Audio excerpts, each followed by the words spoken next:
लगी हुई है। क्यों? सुपर मॉडल मनदीप कोहली, किसी ने उसको छुरा मार दिया है। 212 पहचाना मुझे? इस बार इसने जेब नहीं, किसी का गला काटा है। जब्बार की हत्या मेरे मुवक्किल 212 ने नहीं की, किसी ऐसे व्यक्ति ने की है जिसका कद 6 फुट 3 इंच है और जो अपने सर में आंवले का तेल लगाता है। आपने सुपर मॉडल मनदीप कोहली के मर्डर केस में भी यही बात की थी। और इस केस में भी यही कहूंगा योर ऑनर, क्योंकि जब्बार की हत्या जिस खोली में हुई थी उस खोली के दीवार पर भी 6 फुट 2 इंच की ऊंचाई पर आंवले के तेल के निशान पाए गए। बहुत बड़ी गेम है। 212 को फंसाया जा रहा है। फंसाया जा रहा है? कैसे? कुछ दिन पहले मर्डर हुआ था, न्यूज़पेपर में भी आया था। किसी कोई मॉडल थी। हाँ, मनदीप कोहली। तुम उसे जानते हो? नहीं, लेकिन जब्बार सेठ और उसके बीच में एक कनेक्शन है।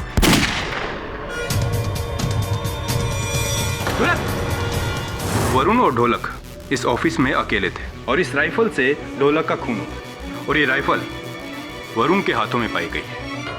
वरुण, तुम्हें हमारे साथ पुलिस स्टेशन चलाओ। लेकिन केडी साहब। योर ऑनर, ढोलक की हत्या मेरे सहायक वरुण ने नहीं बल्कि उस व्यक्ति ने की है जिसने पहले सुपर मॉडल मनदीप कोहली को मारा और उसके बाद जब्बार खान को।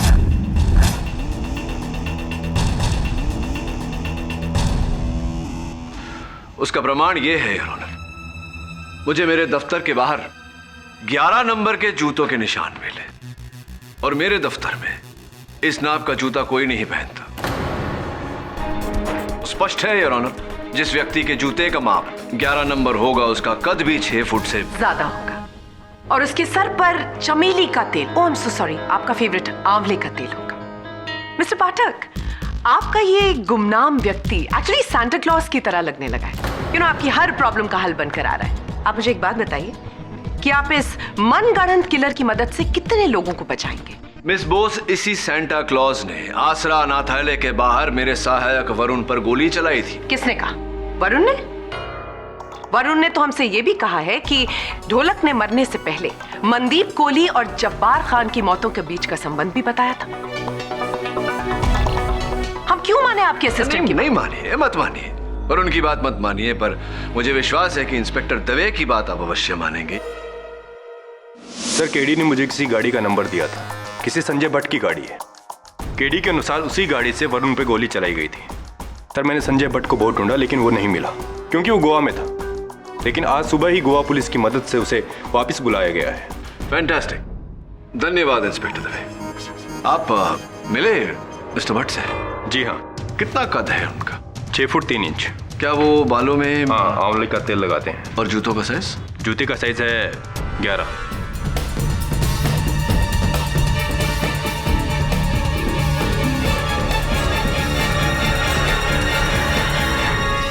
लेकिन सर, मेरे हिसाब से इस आदमी का इस खून से कोई ताल्लुक नहीं है। आप खुद देख लीजिए।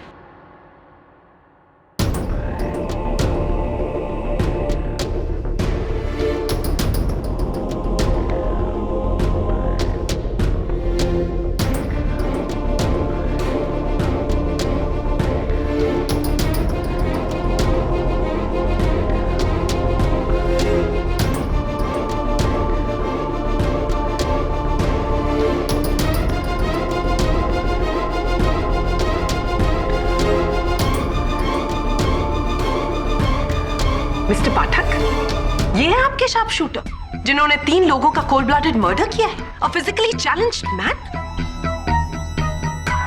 सर, क्या आप मुझे बताएंगे कि मुझे यहाँ किस लिए बुलाया गया है?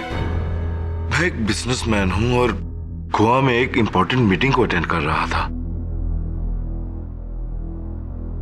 कब से आप इस अवस्था में हैं? जी, 2006 से। दरअसल पुणे जाते समय मेरी कार का एक्सीडेंट हो गया था, जिसके अंदर मेरे ये दोनों पैर बेकार हो गए और पिछले 5 सालों से मेरे दोनों पैरों की फिजियोथेरेपी भी चल रही है ताकि मैं अपने पैरों पर चल सकूं। पर चलना तो दूर, मैं तो अपने इस व्हीलचेयर से खड़ा भी नहीं हो सका। इस बात का कोई सबूत है आपके पास? जी हाँ, ये मेरी मेडिकल रिपोर्ट्स हैं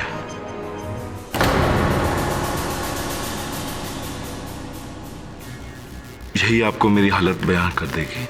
MRI reports, x-ray reports, hospital bills, diagnosis, इसमें सब कुछ। Oh my God, mister Bhatt पिछले 5 साल से इस कुर्सी के मोहताज हैं।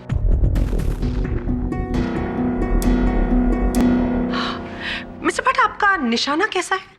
निशाना? जी।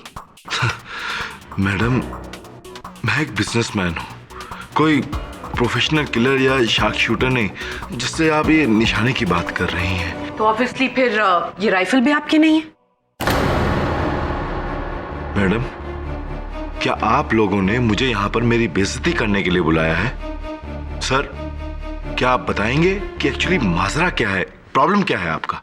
आप बताइए मिस्टर भट्ट की 29 जनवरी को आसरा अनाथालय के बाहर आपकी गाड़ी थी या नहीं? 29 जनवरी।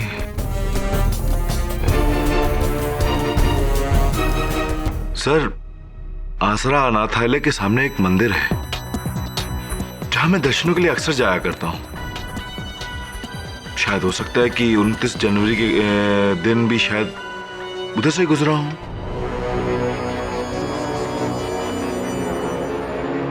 मिस्टर पाठक, क्या वरुण ने इनको गाड़ी से गोली चलाते हुए देखा है? Obviously not.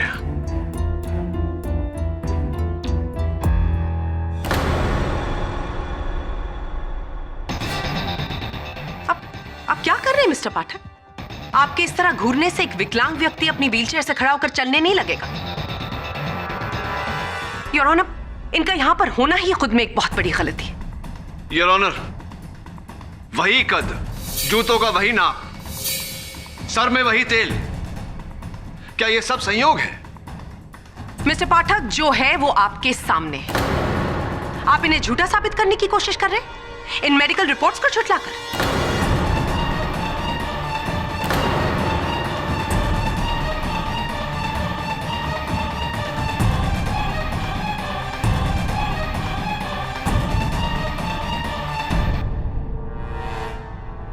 Mister Bhatt, we are sorry कि आपको यहां तक आना पड़ा। आप जा सकते हैं। जी योर ऑनर। केडी, इनको यहां तक बुलाकर हमने ठीक नहीं किया। साहब, ढोलक को क्यों मारा?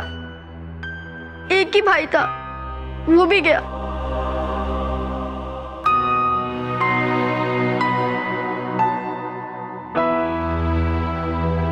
ढोलक को मारा क्योंकि मैं गहरा राज जानता था। तेरे साथ ढोलक ने कभी मनदीप कोहली के बारे में कोई बात की क्या? नहीं तो, ये नाम तो मैं पहली बार सुन रहा हूँ, मेरे को नहीं पता। अच्छा सुन, तो यहां से बाहर निकलेगा ना, तो साथ में बैठ के तेरे लिए कोई अच्छा नाम ढूंढेंगे। 212 क्या होता है? मेरा तो नाम फिर भी समझ में आता है, आपका तो समझ में भी नहीं आता। केडी, ये केडी का मतलब क्या होगा भला? अब ये सवाल तो 11 मुल्कों के लोग पूछ रहे हैं, बताऊंगा सबको एक दिन। This is so shocking. कल रात को तो मुझे नींद ही नहीं आ रही थी। ढोलक की हत्या और उसका इल्जाम आपके असिस्टेंट पर। क्या कहूँ, कभी कभी तो लगता है जैसे दुनिया में इंसाफ ही नहीं रहा। नहीं, इंसाफ तो है, और इंसाफ दिलाना ही मेरा काम है। मनदीप कोहली को जानती थी आप? जी नहीं, बस न्यूज़पेपर में उनकी मौत के बारे में सुना था। कोई सुपर मॉडल थी शायद। हाँ, सुपर मॉडल थी। और कुछ उनके बारे में? जी नहीं।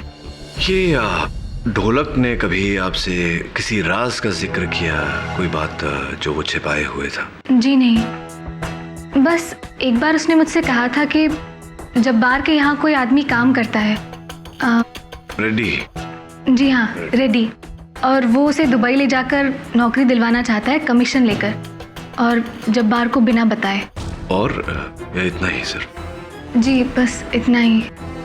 अगर मुझे कुछ और ध्यान में आता है तो मैं आपको संपर्क करती हूँ। ढोलक को तो हम नहीं बचा पाए, लेकिन 212 को कुछ नहीं होना चाहिए। जी जी बिल्कुल। आपके समय के लिए बहुत बहुत धन्यवाद।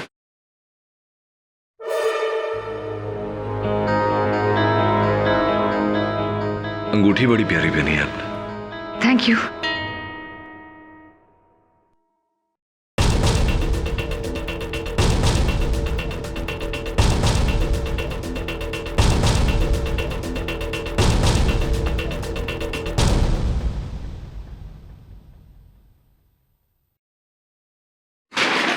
सॉरी यार। केडी सर आप यहाँ? मैं वो अनाथालय के वार्डन से मिलने आया था। सॉरी यार, तेरा सामान गिर गया। तू यहाँ क्या कर रहा है? ये अनाथालय मैं और मेरी माँ ही चलाते हैं। जब वो यहाँ नहीं होती, यहाँ की देखभाल मैं ही करता हूँ।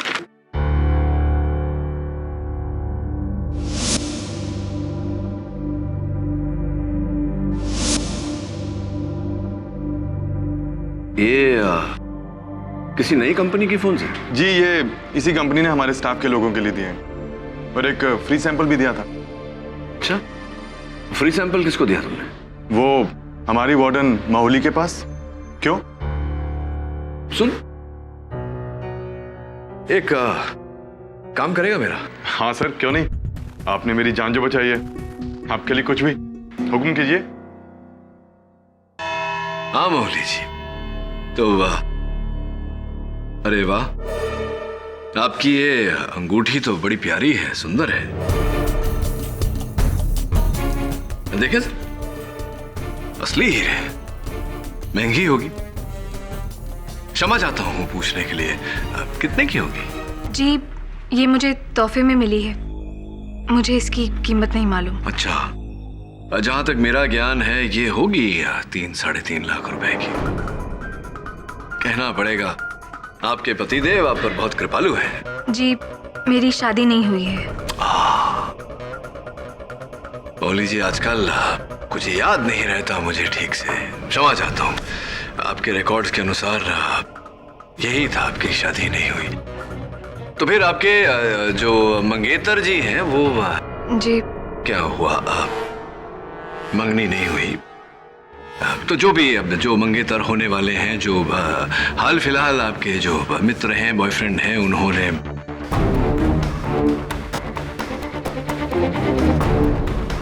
बॉयफ्रेंड नहीं है। तो मौली जी, कौन है आपका इतना बड़ा शुभचिंतक जिसने आपको इतना महंगा तोहफा यूं ही दे दिया? ऑब्जेक्शन। मिस्टर पाठक मिस मौली की जाती जिंदगी में दखल दे रहे हैं जिसका इस केस से कोई ताल्लुक नहीं है। योर ऑनर, मैं इनकी व्यक्तित्व जीवन में नहीं, इनके व्यवसायिक जीवन में दखल दे रहा हूं और मेरे प्रश्न का इस केस से बहुत ही गहरा संबंध है। सस्टेन। मिस मौली, आप मिस्टर पाठक के सवाल का जवाब दीजिए। ये अंगूठी आपको किसने दी? सर, मुझे ये अंगूठी मेरी लंदन वाली सविता आंटी ने दी है। वो बहुत अमीर हैं और मुझे बेटी की तरह मानती हैं। वाह वाह, लंदन से गिफ्ट आई है, तो ये मेड इन लंदन होगी? जी नहीं, वो पिछले साल इंडिया आई थी और तभी हम लोग ये अंगूठी लेने के लिए गए थे। ऐसे ही। लेकिन मौली जी, पिछले साल तो यूएन की पोस्टिंग में पूरे साल आप चीन में थी।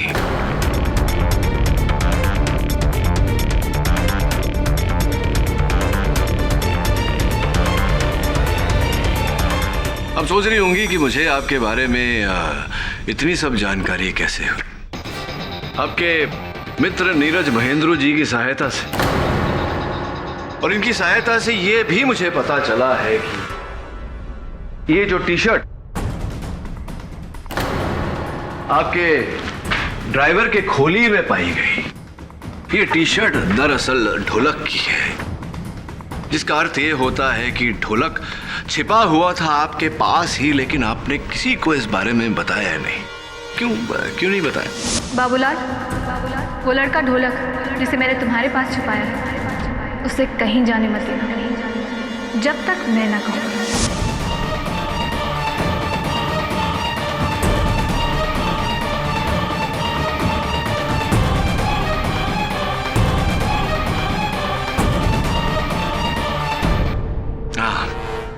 समझ गया मैं, लगता है आपको वार्तालाप करने का मूड नहीं।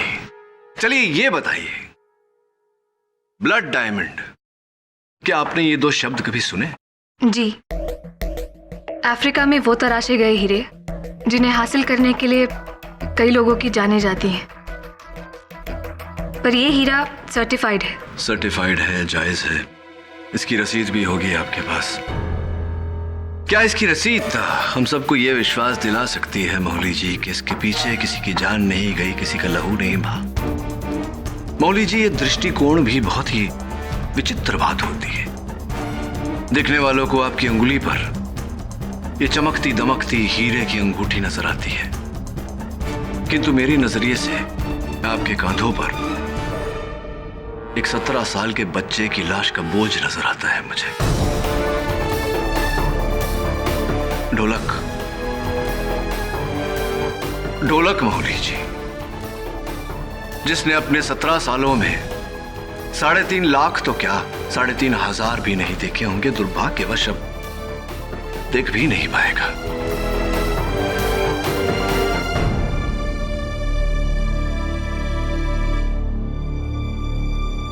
क्या हुआ मौली जी, रो क्यों रही है? नहीं, वो आंख में कुछ कचरा चला गया।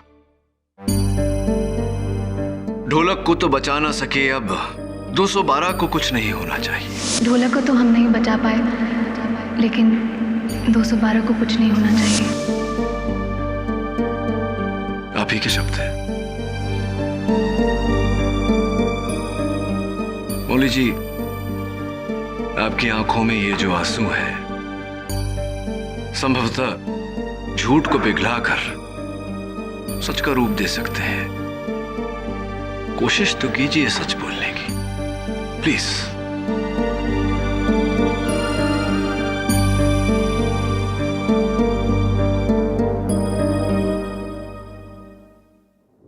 गजानन पावले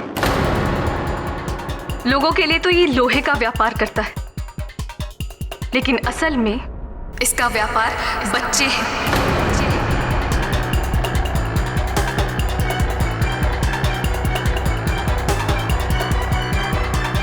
अलग अलग शहरों से बच्चों को लेकर आता है, उन्हें माफिया, डॉन, जब्बार जैसे लोगों को बेचता है।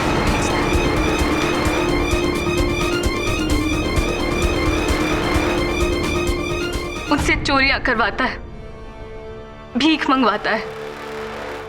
इसका मतलब ये अंगूठी आपको भेंट नहीं, तोहफा नहीं, कीमत दी गई थी। पावले साहब ने दी थी आपको किसी काम के लिए। जी हाँ, आपको धमकी देने के लिए।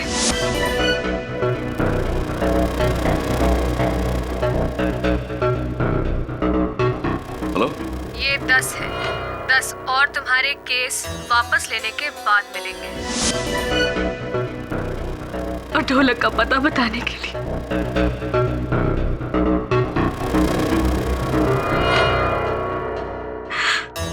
वो तो मेरे पास आया था अपनी जान बचाने के लिए, लेकिन मैं।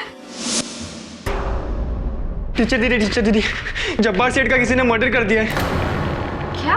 और क्योंकि मैंने उनकी खोली से चोरी की थी, पुलिस मुझे ही पकड़ेगी दीदी। मुझे छुपा दो दीदी, मुझे प्लीज छुपा दो दीदी। ढोलक, तुम बिल्कुल मत घबराओ, मैं तुम्हें हमारे ड्राइवर बाबूलाल के घर पर छुपा दूंगी। तुम्हें कुछ नहीं होगा, तुम बिल्कुल चिंता मत करो। प्लीज।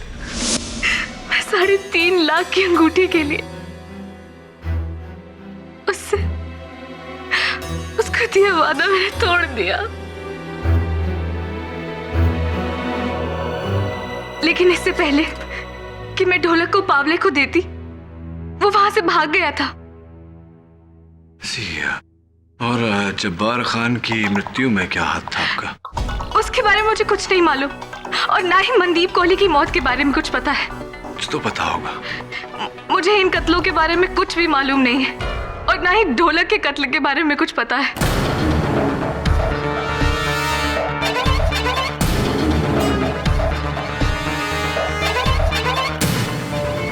मौली जी, ढोलक पर गोली भले ही आपने न चलाई हो, उसे निशाना तो आप ही ने बनाया है। साहब, ये औरत मेरे को फंसाना चाहती है साहब, क्योंकि इसके अनाथ आश्रम की जमीन पे मैं अपना लोहे का कारखाना खड़ा करना चाहता था। मेरे को विलन समझती साहब। मैं एक इज्जतदार आदमी हूँ साहब, बच्चों का धंधा करने वाला दिखता हूँ क्या साहब? ऐसा है तो साबित करके बताइए ना। देखिए बावले साहब, इतना तो साबित हो चुका है कि आपने वो हीरे की अंगूठी उन्हें कीमत के रूप में दी थी आपके लिए काम करने के लिए। कैसे साबित हुआ साहब? इस झूठी के कहने से? इतना कानून तो अपन भी जानते हैं साहब कि एक आदमी की गवाही से आप किसी को दोषी साबित नहीं कर सकते। ये बिल्कुल सही कह रहे हैं मिस्टर पाठक। अगर आपको लगता है कि मिस्टर पावले का इस केस से कोई लेना देना है तो आप ठोस सबूत लेकर आइए, और जब तक ऐसा नहीं होता तब तक पुलिस सिर्फ इन पर कार्रवाई कर सकती है, इन्हें अरेस्ट नहीं कर सकती। और जब तक ऐसा नहीं होता तब तक शक की सुई आपके चहेते 212 पर टिकी रहेगी।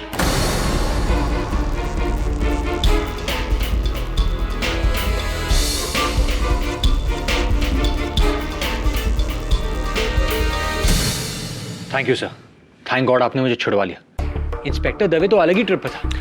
हाँ, लेकिन जब तक ये केस खत्म नहीं हो जाता, असल हत्यारा पकड़ा नहीं जाता, तुझे संभल के रहना होगा, क्योंकि पुलिस तुझे शक के दायरे से बाहर नहीं जाने देगी। ये कितने सारे प्रश्न ऐसे हैं जिनका अब तक कोई उत्तर नहीं। ढोलक ऐसा क्या जानता था जिसकी वजह से उसे मार दिया गया? और वो 6 फुट 3 इंच का आदमी, हु कैन इट बी? कौन हो सकता है? इन सबके पीछे एक ही आदमी है, पावले। पर ऐसा कोई सुराग भी तो नहीं, कोई सबूत भी तो नहीं जो उसकी तरफ इशारा करता हो। एक सबूत है सर, रेड्डी। खोली के बाहर मैंने पावले को रेड्डी से बात करते हुए देखा था।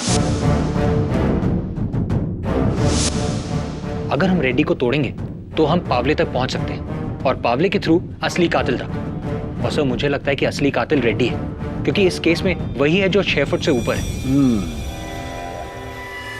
तू एक काम कर, रेड्डी से मिल, लेकिन अलग तरीके से। मैं समझाता हूं।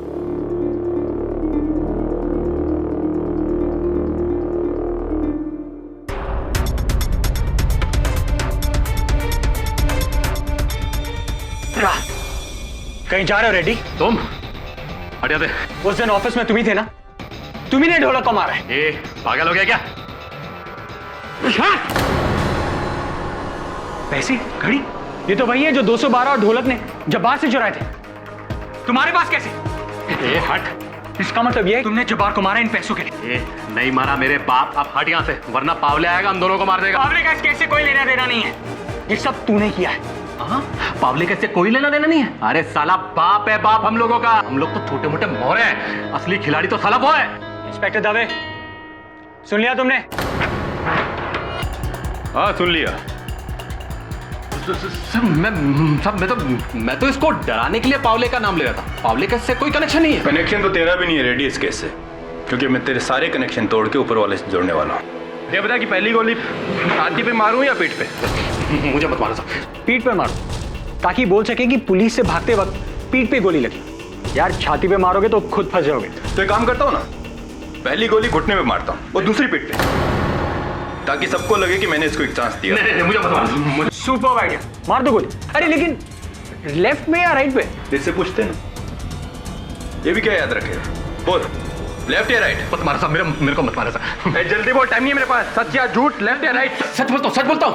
पावले और जब्बार के बीच के सारे रिकॉर्ड आपको दिखा दूंगा, लिखे मैं सरकारी गवाह बन जाऊंगा साहब। मैं सच बोलता हूँ, सच बोलूंगा साहब। अद्भुत है रेड्डी साहब। जब्बार और पावले के गोरख धंधे का हिसाब तो किसी बहुराष्ट्रीय कंपनी के हिसाब से भी ज्यादा साफ है। किस दिन पर कितने बच्चे भेजे गए, कितने बच्चे पहुंचाए, किस बच्चे के लिए कितना मूल्य दिया और उस बच्चे को कहां भेजा गया, सब कुछ दर्ज है इसमें। योर ऑनर, करोड़ों का एक शर्मनाक अवैध धंधा। पुलिस केवल इस डायरी की मदद से सैकड़ों बच्चों की जानें बचा सकती है। Mister Reddy, thank you very much. और वो रेड्डी साहब, ये तो बताइए कि जो घड़ियां चुरा कर आप भाग रहे थे, वो घड़ियां वो पहले ढोलक ने जब्बार भाई से चोरी की थी, फिर मैंने ढोलक से।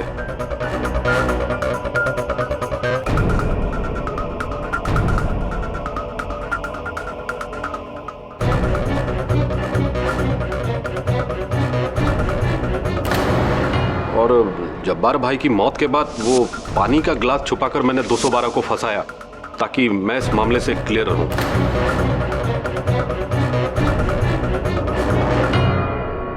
रेड्डी साहब, आपने पहले जब्बार की हत्या की, फिर चोरी की? नहीं साहब, मैंने जब्बार भाई को नहीं मारा साहब। साहब वो इस धंधे से पहले बहुत ही डेंजर आदमी था सर, बहुत बड़ा शूटर था सर। मैं उससे पंगा कैसे ले सकता हूँ? तो ढोलक को मारा आपने? नहीं, उसको भी नहीं। मानता हूँ मैंने बहुत गलत काम किया साहब, लेकिन आज तक कभी किसी का कत्ल नहीं किया साहब, वरना सरकारी गवाह क्यों बनता? वैसे भी जब जब्बार भाई का मौत हुआ तो मैं बाहर पान की दुकान पर बैठा हुआ था, आधा मोहल्ला ने मेरे को देखा था साहब वहां पे। तभी तो रेड्डी साहब पर पुलिस ने कोई कार्रवाई नहीं की। योर ऑनर, यह है बस्ती वालों का साइन स्टेटमेंट, जिसमें क्लियरली स्टेटेड है कि जिस वक्त जब्बार खान पर कातिलाना हमला हो रहा था, उस वक्त रेड्डी पान की दुकान पर पान बनवा रहा था। उसका मतलब मिस्टर पाठक, शक की सुई अब भी आपके चहेते 212 पर टिकी हुई है।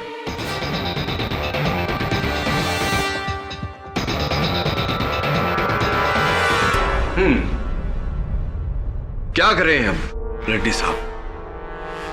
चलिए उन्हीं से पूछताछ करते हैं जो पिछली सुनवाई में हमें कानून सिखा रहे थे।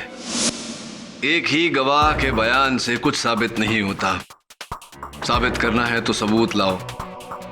पावले साहब, अब दुर्भाग्यवश आपके विरुद्ध एक भी सबूत नहीं, ढेरों सबूत है। पेश करूं या आप बोलेंगे स्वयं? माऊली जी का बयान पूरा खरा है साहब, सच्चा है। अपन का असली धंधा बच्चा लोग की स्मगलिंग करने का है साहब।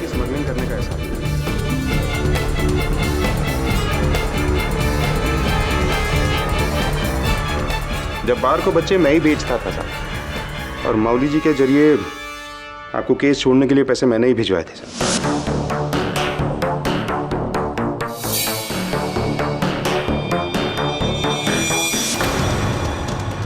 माऊली जी को वो रिंग मैं ही दिया था साहब।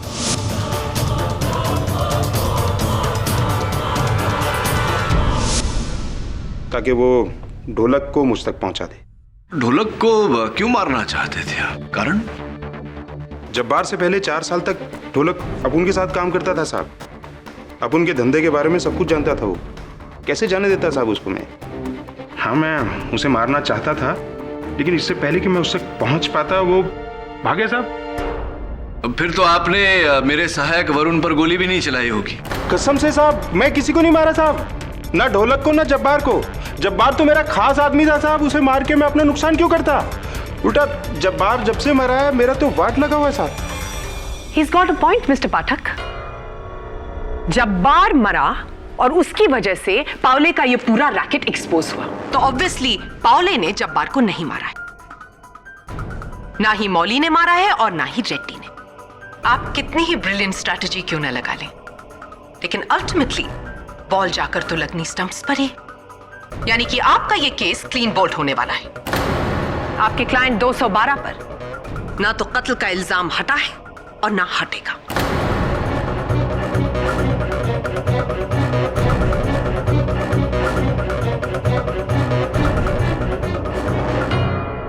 एक आखिरी प्रश्न, कौन सा तेल लगाते हैं आप अपने सर में? तेल कौन सा लगाते हैं सर?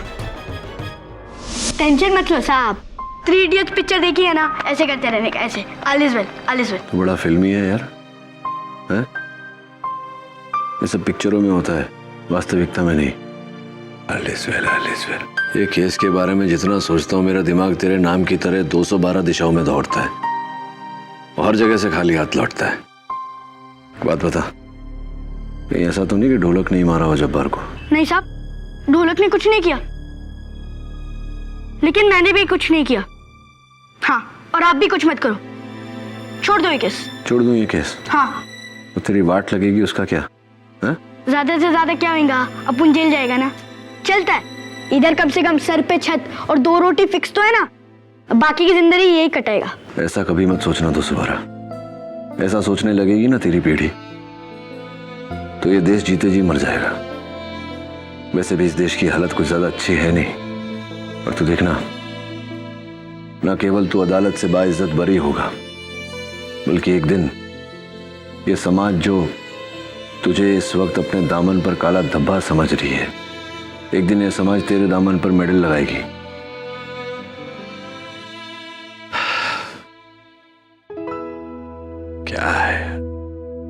तेरी किस्मत बनाऊं उससे पहले तुझे नए जूते ला के देने पड़े। ये क्या अंगूठा बाहर निकला हुआ है? Air conditioner. Air conditioner? चलते चलते जूता भी चल बसा।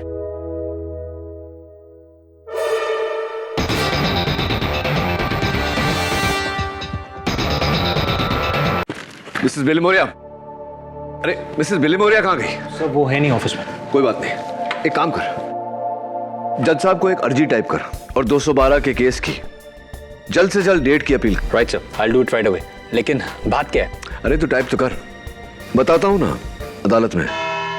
अमूमन वकील केस की तारीख आगे बढ़वाते हैं ताकि उन्हें और समय मिल सके। तुमने तो इसका उल्टा ही किया है, ऐसा क्यों केदी? योर ऑनर, न्याय में विलंब का अर्थ होता है न्याय में खंडन।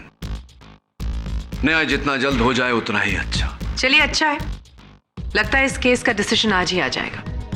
अपेक्षा तो यही है मुझे भी मिस बोस। इसीलिए योर ऑनर, अदालत का और समय व्यर्थ न करते हुए मैं आज के पहले आखिरी और इकलौते गवाह को कटघरे में बुलाने की अनुमति चाहता हूं। इजाजत है। Mister Sanjay Bhatt your honour, लाइए उन्हें।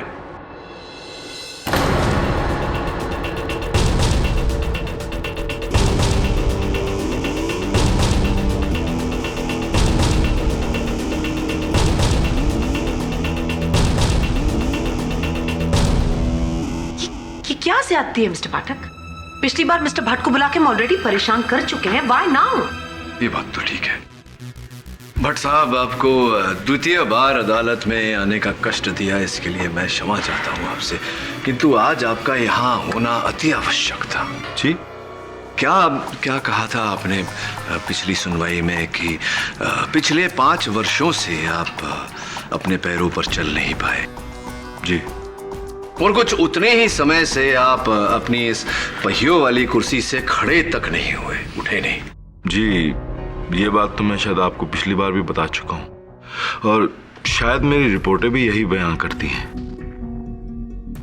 पर अब प्रॉब्लम क्या है? प्रॉब्लम है, समस्या है आपके ये आपके जूते। जूते? मिस्टर पाठक, इनके जूतों में क्या है? सिलवटें हैं मिस बोस, सिलवटें। योर ऑनर, उसी तरह की सिलवटें मेरे जूतों में भी हैं। मिस बोस जरा यहाँ आगे आइए। क्या आप बता सकती हैं कि जूतों पर सिलवटें क्यों पड़ती हैं? जब कोई भी इंसान बार बार एड़ी उठाकर चलता है तो एक बार जोर से बताइए ना। मिस्टर पाठक, जब इंसान एड़ी उठाकर चलता है तो क्या करता है? ओह माय गॉड, चलता है। ओह,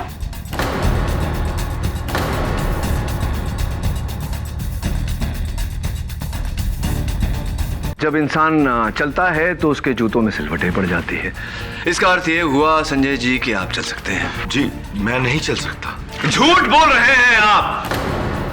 आप चल सकते हैं, आप भाग सकते हैं, आप हत्या कर सकते हैं, एक नहीं, 2 नहीं, 3 हत्या कर सकते हैं। ये आपकी रिपोर्ट्स, MRI, एक्सरे, डायग्नोसिस, ये सब मिथ्या है, झूठ है। बोलिए, झूठ है या नहीं? आप झूठ बोल रहे हैं।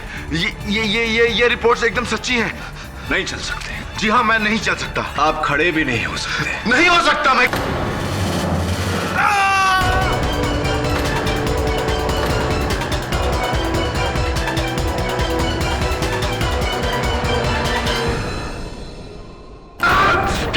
I'll kill you! छोड़ूंगा नहीं, चलो मुझे, I won't leave you!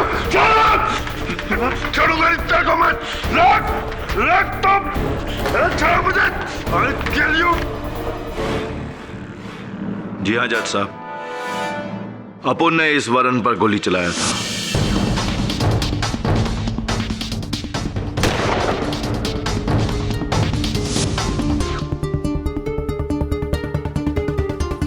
और वो तीनों कातिल, मनदीप,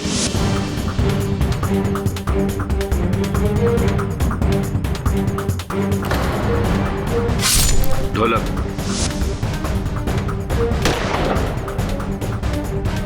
और जब्बार, वो भी अपन ने ही किया था।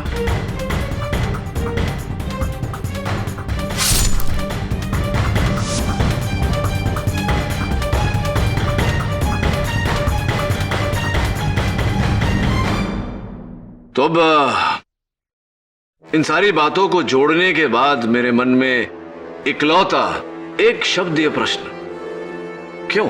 जज साहब, अपन कोई बिजनेसमैन नहीं, अपन एक प्रोफेशनल किलर है और पैसे के वास्ते अपन किसी का भी कत्ल कर सकता है, इस केडी का भी। ये जो व्हील चेयर है यही अपन का ढाल था। आज से 1 महीना पहले अपने को मनदीप को मारने का सुपारी दिया गया।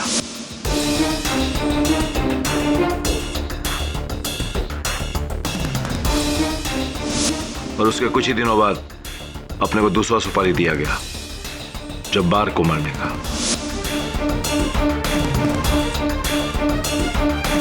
उसी शख्स ने मेरे को तीसरा सुपारी ढोलक को मारने का दिया। संजय जी, आपको सुपारी क्यों दी गई थी इस बारे में शायद आपको कोई जानकारी ना हो, लेकिन किसने दी थी ये तो पता होगा।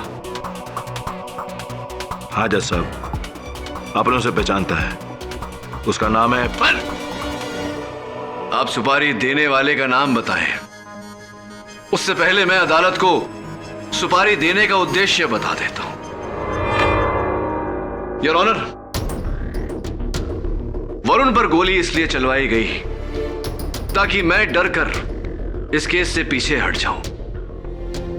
ढोलक को इस कारण मरवाया गया क्योंकि वो सुपारी देने वाले के कुछ राज जान चुका था और इस बारे में जब्बार खान से बात कर चुका था।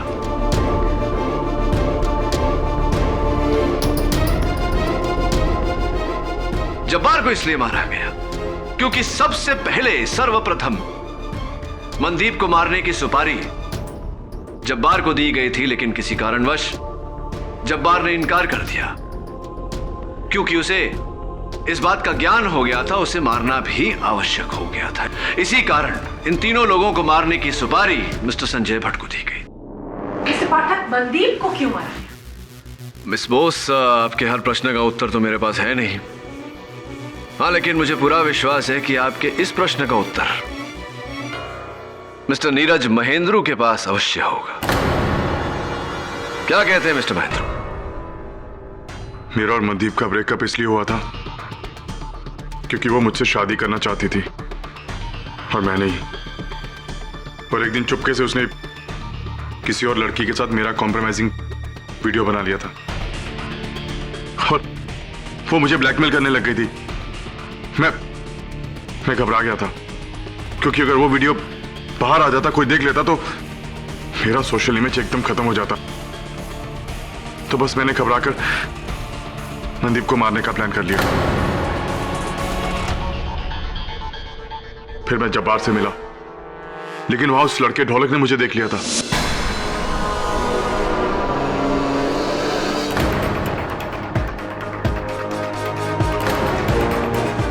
फिर जब्बार ने इस डील के लिए ज्यादा पैसे मांगे तो मैंने वो डील कैंसिल करके भट्ट को दे दी।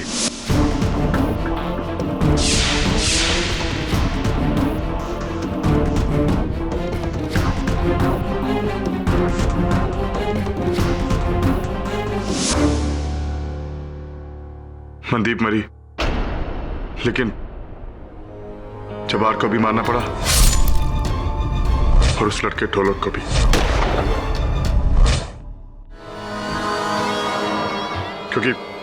क्योंकि उनको मेरे प्लान के बारे में पता था।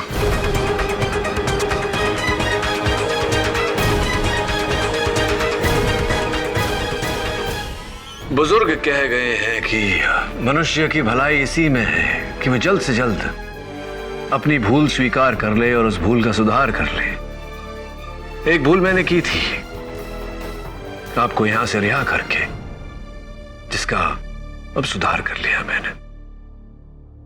The defence rests your honour.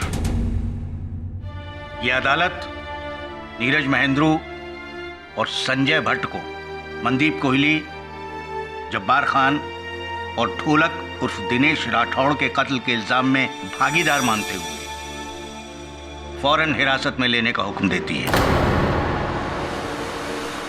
और 212 को जब्बार खान के कत्ल के इल्जाम से बरी करते हुए रिहा करती है।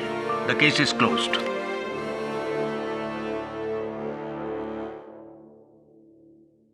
मिस बोस, टाटा।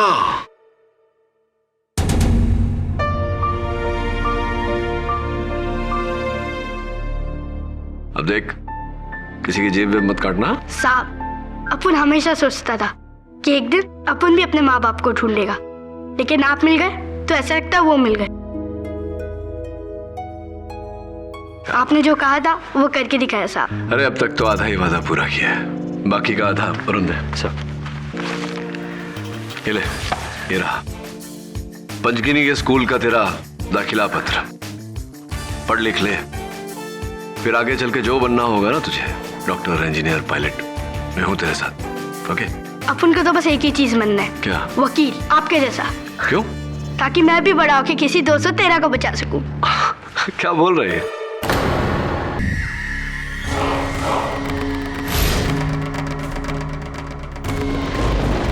अघोरी इंडियन साधु, बहुत रहस्यमय, most daring also, difficult life.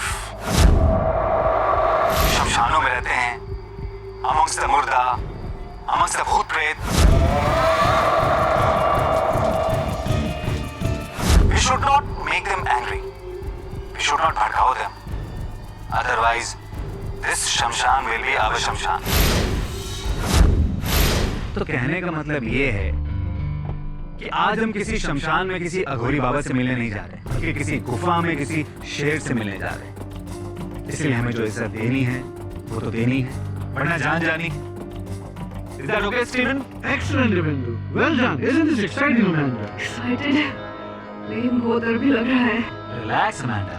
अरे मैं हूं ना तुम लोगों के साथ। Just follow me. इसमें डरने की क्या बात है? चले चले भाई, ठीक से समझा दिया ना बाबा लोग के सामने? अरे सब समझा दिया है, तुम चिंता क्या कर रहे हो? भैया, चिंता हमें अपनी नहीं है, चिंता हमें आप लोगों की। जरा भी ऊंच नीच हुई तो कहीं वो ना हो जाए जो पिछले महीने वो जर्मन टोली के साथ हुआ था। अरे भाई, डरा क्यों रहे हो तुम? What's he saying? No, he's saying best of luck. Come.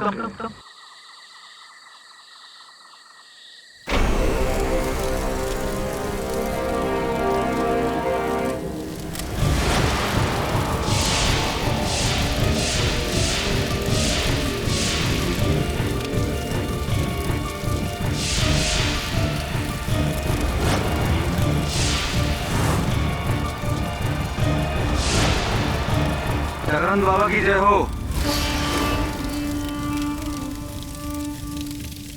जय शिव शंभू, जय महाकाल।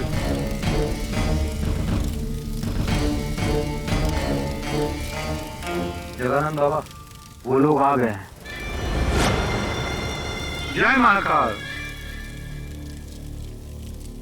क्या देखने आए हो? हाँ? क्या गोरी शमशान में कैसे शव का मांस खाता है? कैसे उनके साथ भोग संभोग करता है? हाँ? कैसे धूम्रपान और मदिरा के नशे में धुत होकर नाचता है? यही देखने आए हो ना? और यही दिखाना चाहते हो तुम अपने देश में टीवी पे, कंप्यूटर पे? क्यों?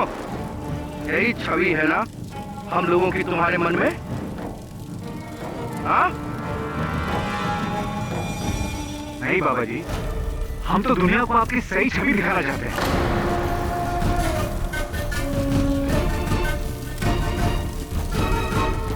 So tell me, Baba, why is the Aghori the most feared of all Indian aesthetics?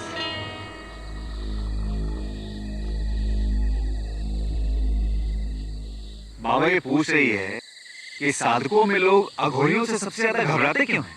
काहे घबराते हैं? हाँ? जरा एक बात बताइए, क्या आज तक किसी अघोरी ने जात पात का कोई विवाद किया है?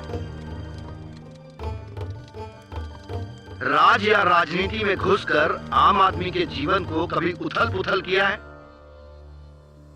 अरे अघोरी तो इन सब चीजों से परे है। हमें आप जिंदा लोगों से ज्यादा उन मुर्दों में खुशी मिलती है।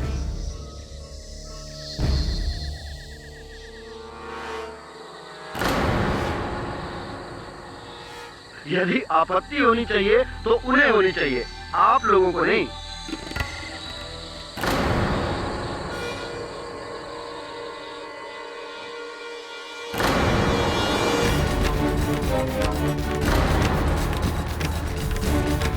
गुरुदेव, इनकी ये मजाल, आप ही के सामने आपके शिष्य को, तेरी ये हिम्मत,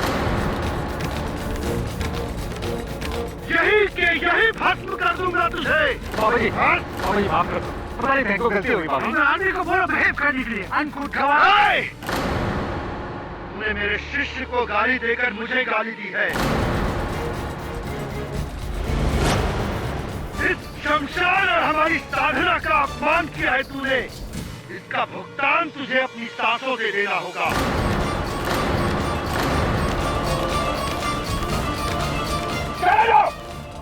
यहाँ से इससे पहले कि हम कुछ कर बैठे। और सुन, तू कल का सूरज तेरी किस्मत में है या नहीं, ये मेरे अलावा और कोई नहीं जानता।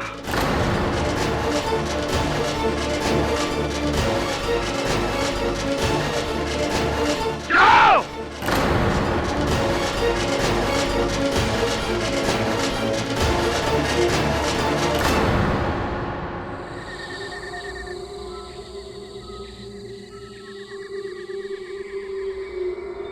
कल का सूरज तेरी किस्मत में है या नहीं, ये मेरे अलावा और कोई नहीं जानता।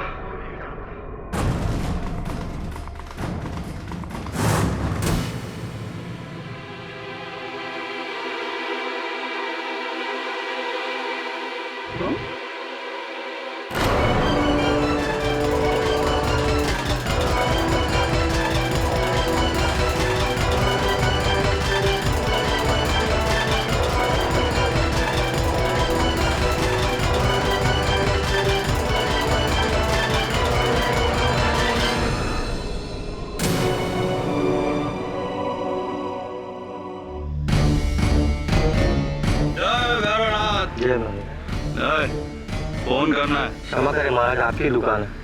चल बिस्कुट दे। अबे और दे। रख, पीछे जा।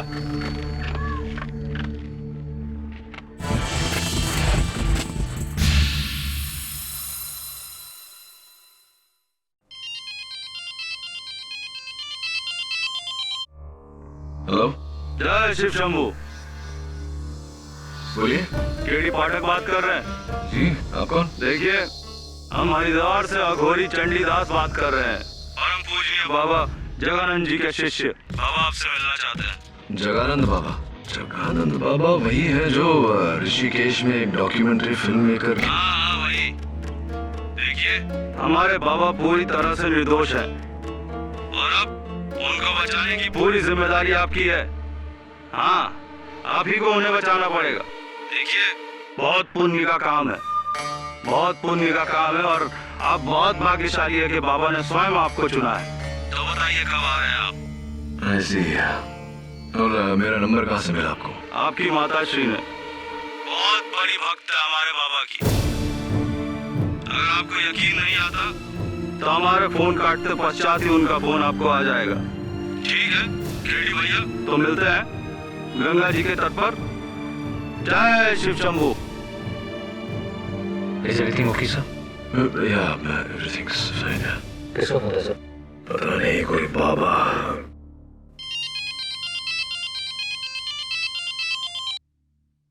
हाँ माँ।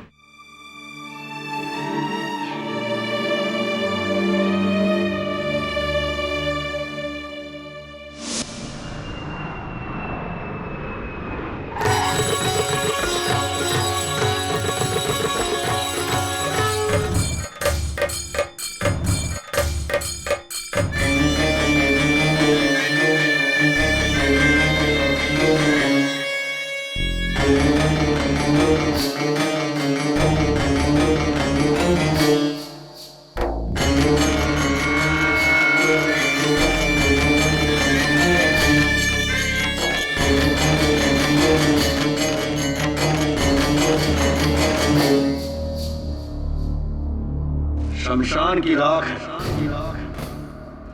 चकित ना हो बच्चा, अच्छा बुरा सब भीतर है। आत्मा में अगर खोट हो तो अमृत भी विष की तरह लगता है। अगर आत्मा में खोट ना हो तो विष भी अमृत के समान है। ऐसे ये कई अंतरराष्ट्रीय त्वचा निखार विधियों में इसका शराब का इस्तेमाल होता है ना? निखार बच्चा, ये हमारा वस्त्र है, भगवान भोलेनाथ का चिन्ह। तो बाबा जगानंद, क्या आपने? नहीं, हमने नहीं मारा उस फिरंगी को, लेकिन अगर मारा भी होता तो कोई कुछ नहीं कर सकता था हमारा। अरे अघोरी को तो 7 खून माफ, 7 खून के बाद 8वां होए तो अघोरी अघोरी ना होए। ये बात आप नहीं कहूंगा अदालत में, लेकिन तू भी हमारे दर्जे को जान ले। अरे मारने का तो लाइसेंस है हमें, उसने दिया है, उसने। लेकिन 12 साल की तपस्या के बाद एक साधक किसी की हत्या करे तो सिद्धि का फायदा क्या? हमने नहीं मारा उसे। हाँ, क्रोधित अवश्य किया था उस फिरंगी ने हमें। मुझे क्रोध, बस ये क्रोध ही तो कमजोरी है हमारी, वरना हत्या कभी नहीं। तो आप उस कहाँ था उस रात, यही जानना चाहता है ना? बताता हूं। पहले तू ये बता कि तुझे तो तेरी माँ ने यहाँ हमारी जान बचाने को भेजा, इसलिए तू आ गया। तेरा बाप कहता तो क्या आता तू? नहीं ना? आपको मेरे पिता और मेरे बीच में सब कुछ मालूम है, और वो भी जानते हैं जो तू नहीं जानता है। और तू नहीं जानता कि मुझे मौत के मुंह से निकालने के लिए तुझे खुद अपनी मृत्यु से गुजरना होगा।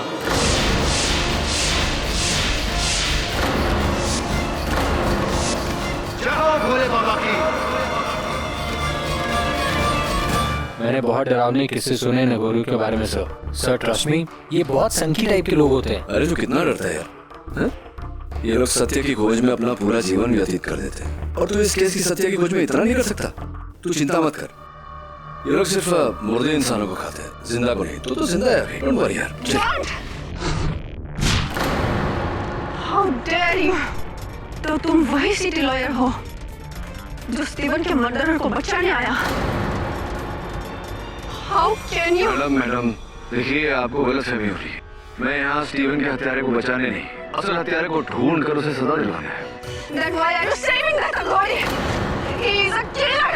अरे वो अघोरी निर्दोष है। उसने मेरे स्टीवन को।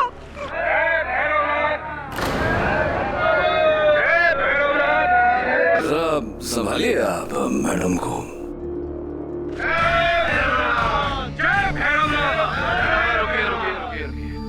बाबा जगानंद जी के बारे में कुछ पूछना था आपसे। उससे पहले तू मेरे प्रश्न का जवाब दे बच्चा। तुझे नर्क जाना है या स्वर्ग? यदि तू मेरे शिष्य जगानंद को नहीं बचा पाया तो तेरे नरक की सीट की गारंटी मैं तुझे देता। जय शिव शंभू। जय शिव शंभू।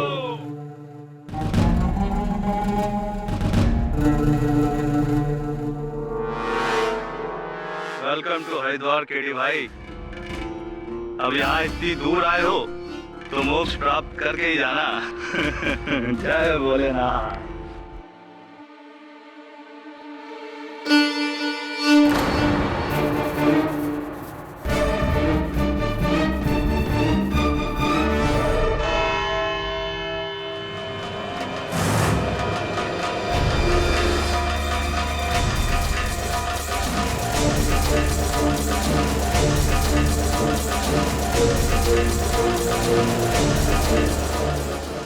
भैरव बाबा की। भैरव बाबा की।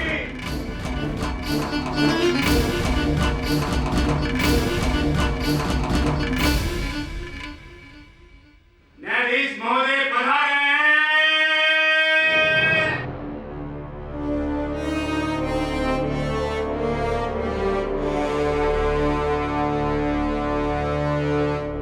अदालत की कार्रवाई शुरू की जाए।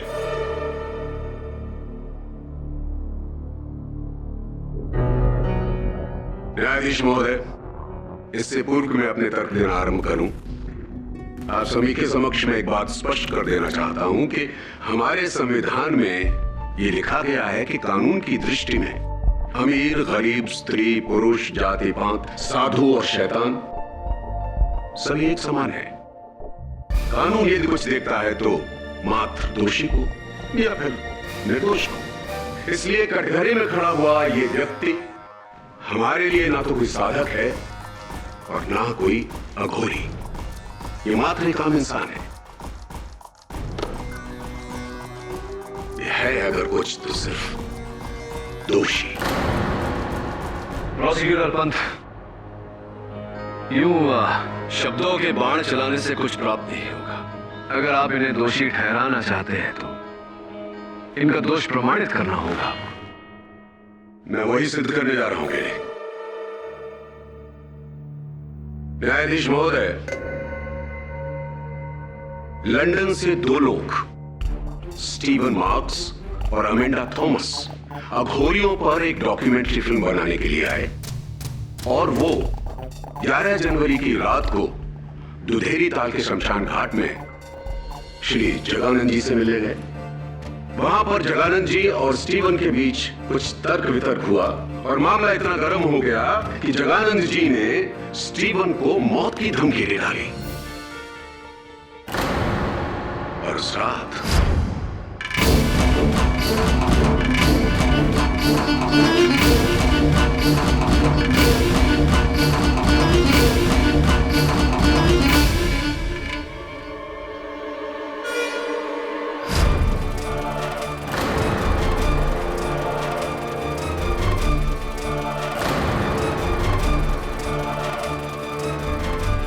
न्यायाधीश महोदय, ये तो थी थियरी।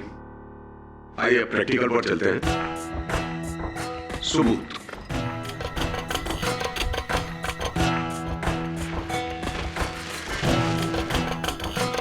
पुलिस को ये तकिया शमशान घाट के पास जो झाड़ियां हैं वहां से मिला है। ये वही तकिया है न्यायाधीश महोदय जिससे स्टीवन की सांसें बंद की गई थी और इस पर शमशान घाट की मिट्टी से सने हुए उंगलियों के निशान पाए गए हैं और फॉरेंसिक डिपार्टमेंट की रिपोर्ट ये कहती है कि वो निशान श्री जगानंद की उंगलियों के निशान से मिलते हैं।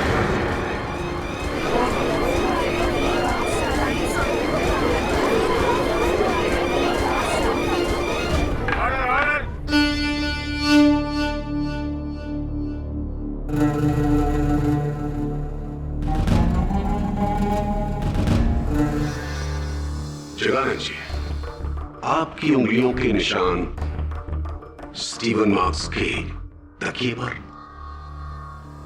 कैसे? यही प्रश्न तो इस समय हमारे मन में घूम रहा है। उस लड़के को मारना तो दूर, उस फिरंगी के तकिए को हमने छुआ तक नहीं। झूठ बोल रहे हैं आप। कभी झूठ नहीं बोलता। झूठ तो वो बोलते हैं जिन्हें किसी बात का भय हो। हमें किस बात का भय? मृत्यु का? मृत्यु तो जीवन है हमारे लिए। नॉनसेंस! ढोंग कर रहे हैं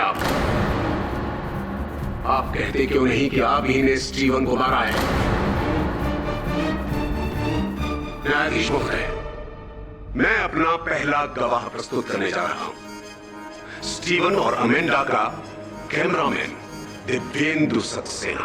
अनुमति है सर। उस रात मैं, स्टीवन और अमांडा जब अपने टेंट में वापस आए तो मैं तो बैठ के अपने कैमरे की रिकॉर्डिंग चेक कर रहा था, लेकिन स्टीवन और अमांडा में लड़ाई शुरू हो गई। तो उनको रोकने के लिए मैंने अपने कैमरा साइड में रखा और उनके पास गया, लेकिन मैं कैमरा ऑफ करना भूल गया। कैमरा ऑन था, साइलेंट मोड पे था, लेकिन रिकॉर्डिंग हो रही थी। सारी रात कैमरा वहीं पे पड़ा रहा, रिकॉर्डिंग होती रही। सर, जब हम लोग रात में सो रहे थे तो कैमरे में पता नहीं कुछ ऐसा कैप्चर हुआ जिसे देख के हम सब हैरान हो गए। न्यायाधीश महोदय, यदि आपका आदेश हो तो मैं वो रिकॉर्डिंग दिखा दूं।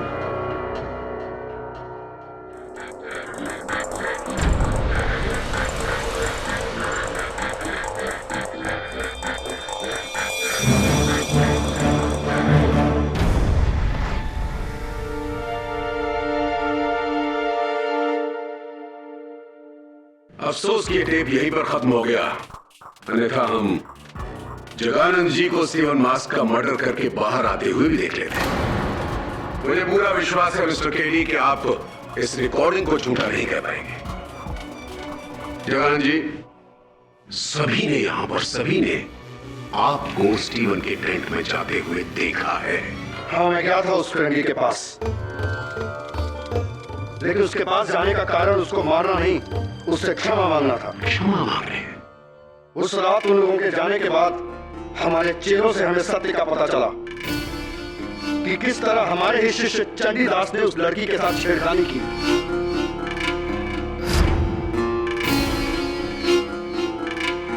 और उस फिरंगी को गुस्सा आ गया और उसने चंडीदास को धक्का दिया। इस बात से हम बहुत क्रोधित थे, लेकिन जब हमें अपनी गलती का एहसास हुआ तो हम उसे क्षमा मांगने गए। अविश्वसनीय, एक अघोरी, एक साधक, एक आम आदमी से माफी मांगने गया, क्षमा मांगने गया। क्या अघोरी कोई भगवान है? नहीं नहीं, मुझे पता है भगवान नहीं होता, लेकिन फिर भी रात को 2:30 बजे टेंट में जाकर। हमारे लिए रात ही दिन है। चलिए मान लिया कि अघोरी दिन और रात में कोई अंतर नहीं करते हैं। अब आप इसे देखिए, सिर्फ बस देखिए। ये रुद्राक्ष की माला पुलिस ने स्टीवन मार्क्स की टेंट से हासिल की है। आप देखिए। जी हाँ, ये हमने ही उसे भेंट में दी थी। उसे क्षमा मांगने के पश्चात हमने उसे अगली रात पुनः मिलने को कहा था। मैं नहीं मानता। क्यों नहीं मानते भट्ट साहब? इसमें न मानने वाली क्या बात है? ये जो वीडियो रिकॉर्डिंग आपने बड़े दयालु होकर अदालत को दिखाई, इसमें हमें सिर्फ जगानंद बाबा का आगमन दिखाई दिया, प्रस्थान नहीं दिखाई दिया। ना ही कोई ऐसा दृश्य दिखाई दिया जिससे यह स्पष्ट हो कि स्टीवन मार्क्स की हत्या जगानंद बाबा ने की है। और केवल इतना ही नहीं बन साहब, फोरेंसिक्स के अनुसार स्टीवन मार्क्स की हत्या रात के 2 और 2:30 बजे के बीच हुई थी। और आपके इस रिकॉर्डिंग पर न दिन दर्ज है न समय। तो क्या यह संभव नहीं कि यह रिकॉर्डिंग किसी और दिन का हो? हत्या के दिन का ना हो, हत्या के समय का ना हो? संभव है। अब अगर आपकी अनुमति हो तो मैं दिव्येंदु जी से चंद प्रश्न पूछना चाहूंगा। धन्यवाद। हाँ, तो दिव्येंदु जी, इस वृत्त चित्र के कैमरामैन आप ही हैं? जी सर। क्यों इस फुटेज पर दिनांक और समय दर्ज नहीं है? क्या है इसका कारण? गलती से कैमरे में डेट और टाइम की सेटिंग करना भूल गया था। आप अपना कार्य करना भूल गए थे, अपने कैमरा पर डेट और टाइम की सेटिंग करना भूल गए थे। अगर आपने ये भूल न की होती दिव्येंदु जी, तो संभवतः हम ये स्पष्ट कर पाते कि जगानंद बाबा स्टीवन मार्क्स की हत्या से 1 घंटा पहले ही उस टेंट से बाहर चले गए थे। वो दोष मुक्त है, लेकिन अब आपके भूल के कारण। आपको लगता है मैंने ये जानबूझ के किया? अरे मैंने तो सिर्फ कैमरा रखा था वहां पे। अमांडा ने खुद देखा था इसे। इन्हें रात के 2:30 बजे। Really? तो चलिए ना अमांडा जी से पूछते हैं। यस, मुझे पूरी रात नींद नहीं आई।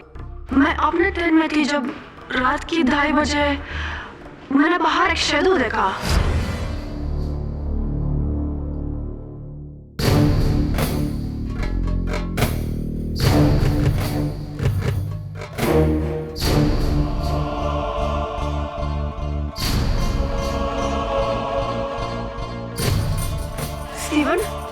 Steven, did you just...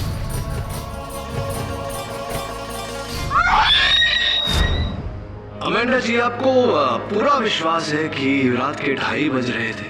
yes. अच्छा, तो क्या आपने उस अघोरी का चेहरा देखा था?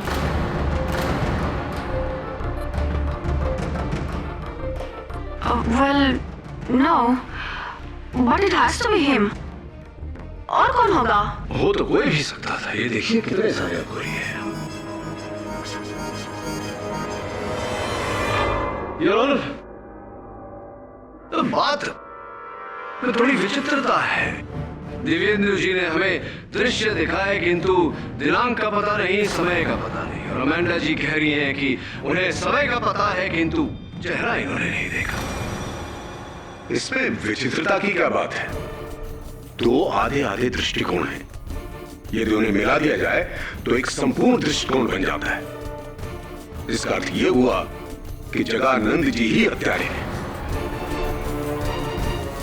इसका अर्थ यह हुआ कि जगानंद जी ही हत्यारे हैं।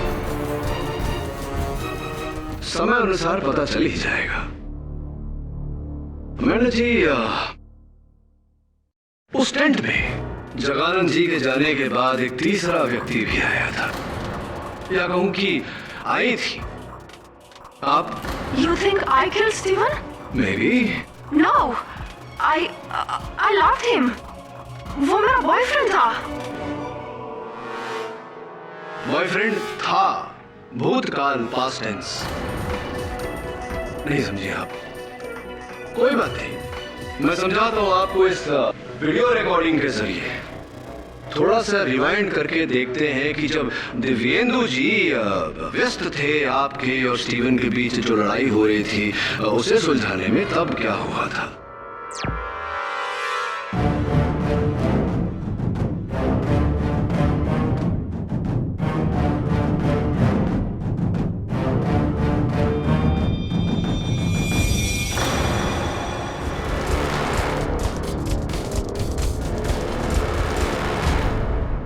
इसमें देखने वाली क्या बात है केवी?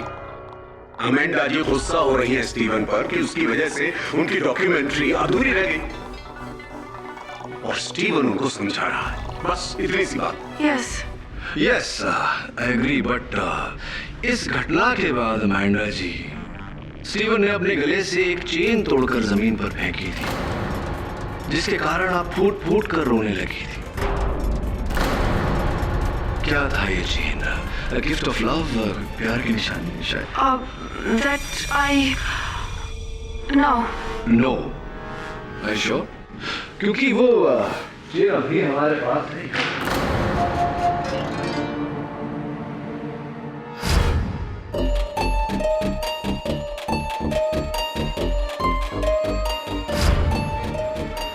ये देखिए,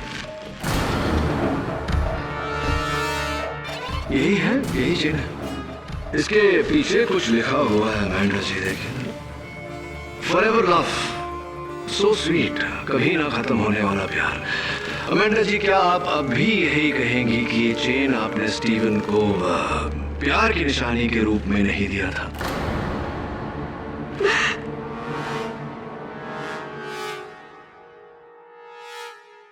स्टीव और मेरे बीच में प्रॉब्लम्स चल रहे थे किसी दूसरी लड़की को लेकर, which is why I wasn't talking to him। लेकिन उस रात के फाइट के बाद उसने हमारे रिश्ते को ही तोड़ दिया। अंग्रेजी में एक कहावत है Amanda ji, Hell hath no fury like a woman's scorn। अर्थात एक ठुकराई हुई महिला के प्रकोप से अधिक भयानक तो नर्क भी नहीं। और इसका अर्थ आपसे बेहतर और कौन जान सकता है। अमेंडा जी, कहीं ऐसा तो नहीं कि इसी प्रकोप के चलते बेचारा स्टीवन मारा गया हो? It's possible.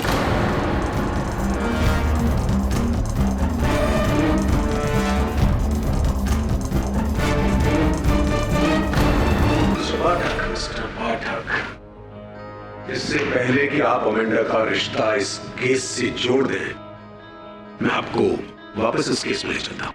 आपका कहना है कि बाबा जगानंद स्टीवन मार्क्स के टेंट में रात को 2:30 बजे नहीं बल्कि 1:30 बजे गए थे। बिल्कुल ठीक कहा आपने। तो फिर वो 2:30 बजे कहां थे? उचित प्रश्न भट्ट साहब। रात के 2:30 बजे शमशान के पीछे जो बहती हुई नदी है, उसके किनारे एक विशाल सा पेड़ है। उस पेड़ के नीचे बैठकर बाबा जगानंद समाधि कर रहे थे। वाह वाह, कितना सुंदर दृश्य है। तो आपकी आंखों से तो हर चीज सुंदर नजर आती है। क्यों बाबा, सत्य है मेरी बात? जी हाँ, साधना खत्म होने के बाद मैं वहाँ विश्राम कर रहा था। वहाँ हमारे साथ हमारा शिष्य चंडीदास भी था। तो यदि मैं आपके शिष्य चंडीदास से कुछ प्रश्न करूं तो आपको कोई आपत्ति तो नहीं होगी? क्या आपत्ति हो सकती है? जय बाबा भैरवनाथ। चंडीदास जी। बोलो महाराज। स्टीवन मार्स का कत्ल रात को 2 से 2:30 के बीच हुआ था। यदि आप ये कहते हैं कि महाराज जी उस समय वहीं कहीं शमशान भूमि के आसपास ही थे, तो उन्हें इस केस में बहुत बड़ी राहत मिल सकती है। तो आप क्या कहना चाहेंगे? देखिए, हमारे गुरुदेव परम पूजनीय जगानंद बाबा जी ने जो सबसे पहला पाठ हमें सिखाया था वो ये है कि बेटा चंडीदास, सदैव सत्य का साथ दो, मिथ्या का नहीं। और वैसे भी जिसके पास सत्य जैसा ईश्वर हो, उसे झूठ की दुनिया से कैसा भय? कैसा भय उसे झूठ की दुनिया का? और आज भी हम सत्य ही बोलेंगे।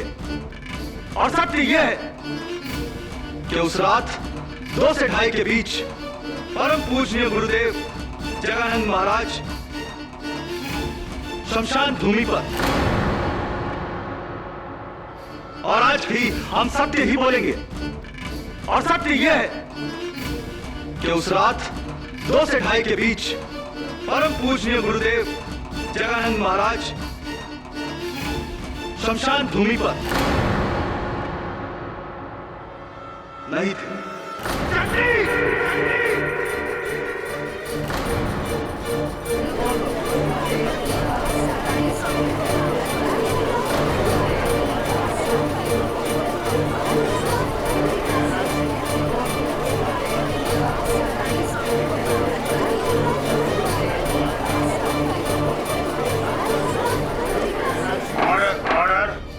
क्षमा करें महाराज, क्षमा करें, परंतु हमने स्वयं आपको उस तंबू से बाहर निकलते हुए देखा था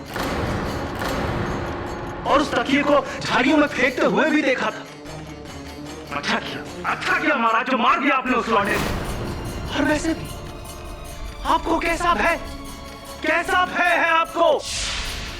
आप ही तो कहते थे गुरुदेव, आप ही तो कहते थे कि एक अघोरी को 7 खून माफ है।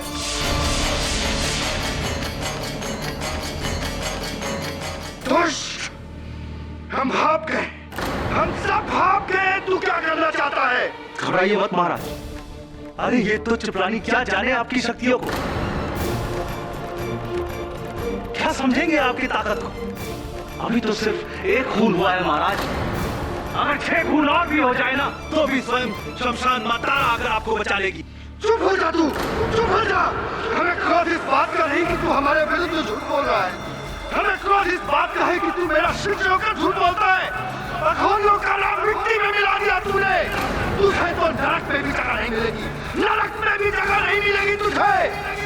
शांत हो जाइए प्लीज।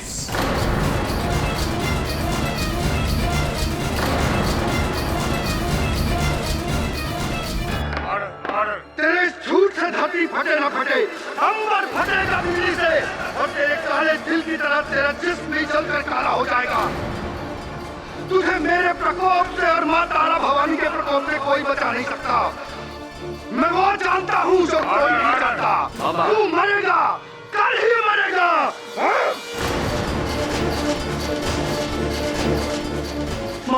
महाराज। जगन्नाथ जी, शांत हो जाइए प्लीज।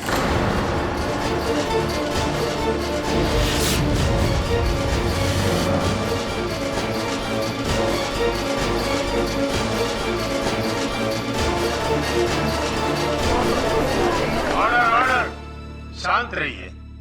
ये क्या हो रहा है? जगन्नाथ जी, आप किसी को कोर्ट में इस तरह धमका नहीं सकते। मरेगा तू, मरेगा। साधारण मनुष्य झूठ बोले तो समझ सकते हैं, लेकिन वो जो साधक है, जो अघोर पथ पे चल रहा हो, मेरा शिष्य चंडीदास, भरी सभा में, भरी अदालत में झूठ बोला उसने, वो ढोंगी पाखंडी चंडीदास, वो भस्म होगा, भस्म हो जाएगा वो। शांत हो जाइए प्लीज। झूठ सच जो भी हो, लेकिन आप पर किसी की हत्या का आरोप है और इस प्रकार न्यायाधीश के सामने, अभियोग पक्ष वकील के सामने किसी और को जान की धमकी देना ये ठीक नहीं है। आप समझ रहे हैं लोग क्या सोच रहे होंगे आपके बारे में? समझ रहे हैं हम, जानते हैं, परंतु क्या करें? ये क्रोध, इस क्रोध पर ही तो नियंत्रण नहीं रहता। कहीं ऐसा तो नहीं कि इसी क्रोध के चलते आपने स्टीवन को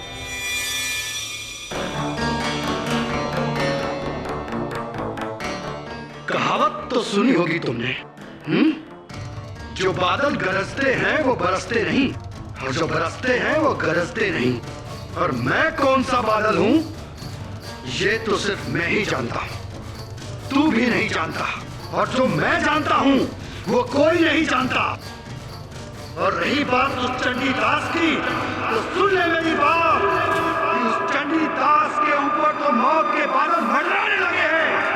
मरेगा वो, अवश्य मरेगा। शमशान तारा के प्रकोप से मरेगा वो, और कोई नहीं बचा पाएगा उसे।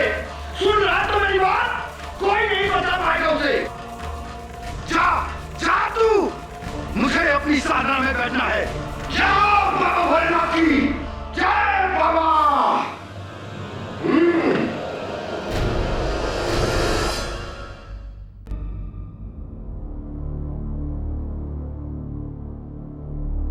वरुण, इस समय अमांडा और दिव्येंदु का तो कुछ नहीं कह सकते, लेकिन एक बात निश्चित है, क्या तो बाबा जगानंद झूठ बोल रहा है या चंडीदास। मगर सर, गुरु को फंसाकर चेले को क्या मिलेगा? I am very sure sir, इस बार आपने गलत इंसान का केस ले लिया।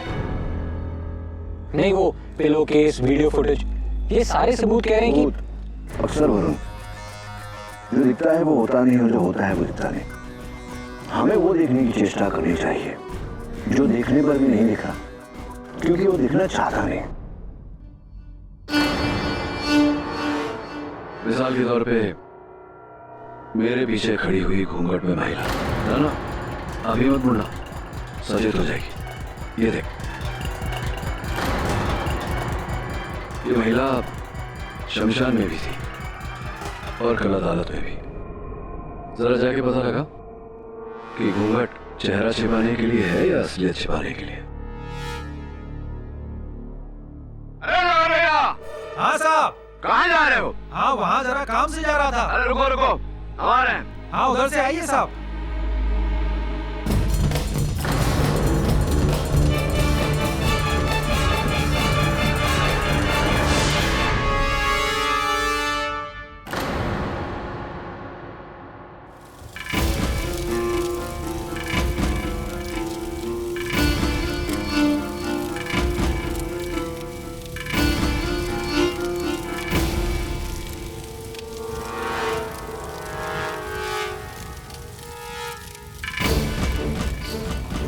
अरे चंडीदास कहाँ मर गया? अमित से मिलने को घाट पे गया। मैं तुमसे मिलने घाट पे गया है। आखिर ये दुनियादारी कब छोड़ेगा? सिर्फ नाम का मुझे काम का नहीं, मुझे सब पता है वो ढूंढी से लगा होगा। सब बंद हो रहा, मस्त रहे चोला। तिवारी, एक बोतल और ला कर ले, जल्दी लेकर आ, नहीं तो साला भस्म कर देंगे तुम्हारा ठेका। हाँ,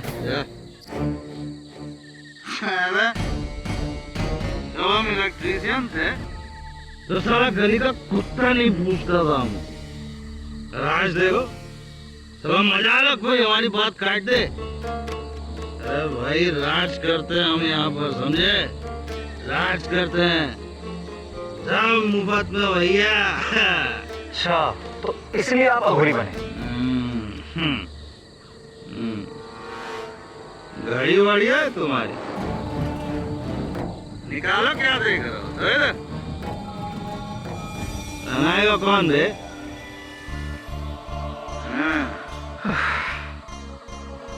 वो लौंडिया भी अच्छी है जी? अरे वो गोरी मैम कब लेकर आ रहा है उसे हमारे पास? अरे भाभी जी, क्या बात कर रहे हो?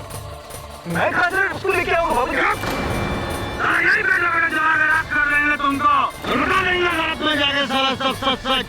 क्या समझ के रखे हो? आई वांट लड़की, लड़की चाहिए हमको।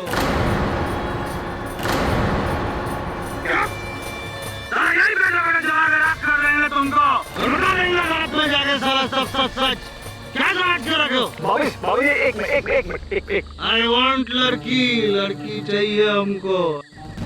मैं देखता हूँ मैं कल क्या कल किसने देखा है? आज चाहिए हमको लड़की। मजाक समझ लो साला। बाबू जी रखिए आप इसको रखिए।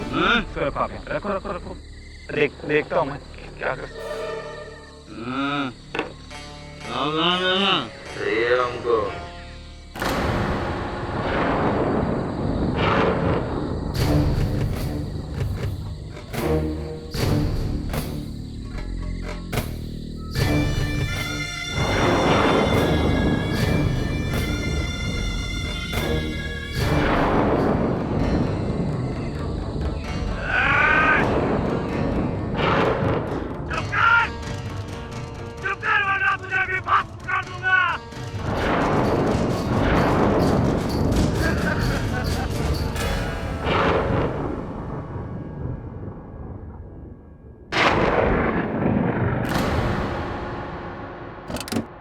सर चंडीदास की मौत हो गई। कब? सर कल रात को सर। और सर सबसे अजीब बात यह है कि उसकी मौत बिजली से हुई है, शमशान भूमि के बीचों बीच। तेरे झूठ से धरती फटे ना फटे, अंबर फटेगा बिजली से। मरेगा तू, मरेगा।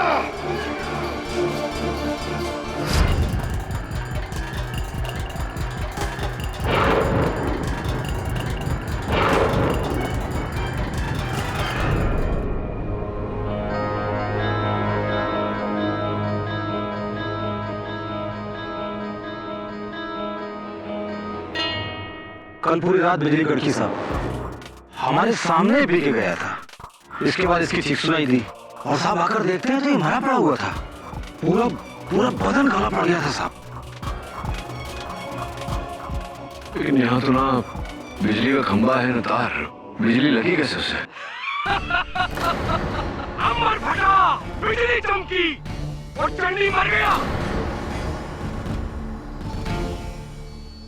जगानंदा गोरी को 7 खून माफ है, 7 खून।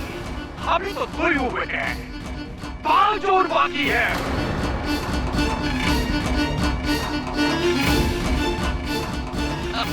पांच और।